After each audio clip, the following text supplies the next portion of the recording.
ಅರೆಹಳ್ಳಿಯಲ್ಲಿ RSS ಶತಾಬ್ದಿಯ ಬೃಹತ್ ಹಿಂದೂ ಸಮ್ಮೇಳನ ಧಾರ್ಮಿಕ ಸಭಾ ಕಾರ್ಯಕ್ರಮಕ್ಕೆ ಸಾಕ್ಷಿಯಾದ ಸಹಸ್ರಾರು ಹಿಂದೂ ಬಾಂಧವರು ಸ್ವಯಂ ಸೇವಕ ಸಂಘ ಏನು ಮಾಡುತ್ತದೆ, ಅದರ ಉದ್ದೇಶವೇನು ಅಂತ ಹಲವರು ಆಗಿಂದಾಗೆ ಪ್ರಶ್ನಿಸುತ್ತಾರೆ. ಆದರೆ ಸಂಘ ಏನನ್ನೂ ಮಾಡುವುದಿಲ್ಲ, ಬದಲಾಗಿ ಸುಭೀಕ್ಷ ರಾಷ್ಟ್ರ ನಿರ್ಮಾಣಕ್ಕಾಗಿ ಅಗತ್ಯ ಶಿಕ್ಷಣ ನೀಡುವುದರೊಂದಿಗೆ ರಾಷ್ಟ್ರಪ್ರೇಮಿ ಪ್ರಜ್ಞಾವಂತ ವ್ಯಕ್ತಿಯನ್ನು ನಿರ್ಮಾಣ ಮಾಡುತ್ತದೆ. ಸಂಘವು ಸಾಮಾಜಿಕ ಮತ್ತು ರಾಜಕೀಯ ಕ್ಷೇತ್ರದಲ್ಲಿ ಪ್ರಭಾವ ಬೀರುವ ದೊಡ್ಡ ಸಂಘಟನೆಯಾಗಿದ್ದು, ಇದೀಗ ವಿಶ್ವದಲ್ಲಿಯೇ ಅತಿದೊಡ್ಡ ಸ್ವಯಂ ಸೇವಾ ಸಂಸ್ಥೆಗಳಲ್ಲಿ ಒಂದಾಗಿದೆ.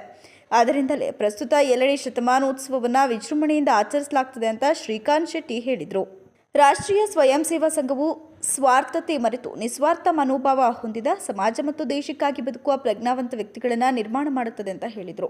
ದೇಶದ ಆಪತ್ತಿನ ಸಮಯದಲ್ಲಿ ಸಂಘದ ಸ್ವಯಂ ಸೇವಕರು ನೆರವಾಗುತ್ತಾರೆ. ಜಗತ್ತಿನ ಅತಿದೊಡ್ಡ ಸ್ವಯಂ ಸೇವಾ ಸಂಘಟನೆ ಆರ್ಎಸ್ಎಸ್ ಆಗಿದ್ದು, ಪ್ರಧಾನಮಂತ್ರಿ ನರೇಂದ್ರ ಮೋದಿ ಕೂಡ ಸಂಘದ ಸ್ವಯಂ ಸೇವಕರಾಗಿದ್ದಾರೆ ಅಂತ ತಿಳಿಸಿದರು. ಜೊತೆಗೆ ಅಕ್ರಮ ಬಾಂಗ್ಲಾ ವಲಸಿಗರ ಸಂಖ್ಯೆಯ ಹೆಚ್ಚಳದಿಂದ ನಾಡಿಗೆ ಅಪಾಯವಿದ್ದು, ಅವರನ್ನು ಪತ್ತೆ ಹಚ್ಚಿ ಹೊರಗಟ್ಟುವಲ್ಲಿ ಜಿಲ್ಲಾಡಳಿತ ಮತ್ತು ಪೊಲೀಸರಿಗೆ ಜನರು ಸಹಕಾರ ನೀಡಬೇಕು ಅಂತ ಶ್ರೀಕಾಂತ್ ಶೆಟ್ಟಿ ಸಲಹೆ ನೀಡಿದರು. ಕೊಡುವಂತ ಒಂದು ಸಂಘಟನೆಯ ಅಗತ್ಯ ಇದೆ ಅಂತ ಅವರಿಗೆ ಅನಿಸ್ತು.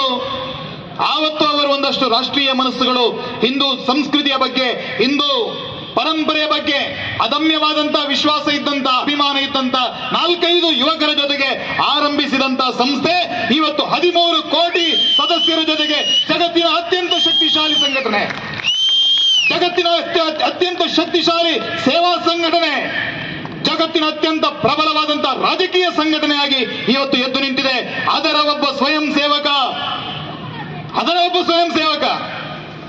ಈ ವೇಳೆ ಐನಾಳಿ ಹಿರೇಮಠದ ಸ್ವಾಮೀಜಿ ಪ್ರಶಾಂತ್ ದೇವರು, ಸಮಿತಿ ಅಧ್ಯಕ್ಷರಾದ ಮಂಜುನಾಥ್ ಶೆಟ್ಟಿ, ತಾಲೂಕು ಸಮಿತಿ ಅಧ್ಯಕ್ಷರಾದ ರೇಣುಕುಮಾರ್, ಶಾಸಕರಾದ ಎಚ್.ಕೆ. ಸುರೇಶ್, ಸಿಮೆಂಟ್ ಮಂಜು, ಸಿದ್ದೇಶ್ ನಾಗೇಂದ್ರ, ಮುಖಂಡ ರಘು ಸೇರಿದಂತೆ ನಿರ್ವಹಣಾ ಸಮಿತಿಯ ಪದಾಧಿಕಾರಿಗಳು, ಕಾರ್ಯಕರ್ತರು ಹಾಗೂ ಇತರರು ಪಾಲ್ಗೊಂಡಿದ್ದರು.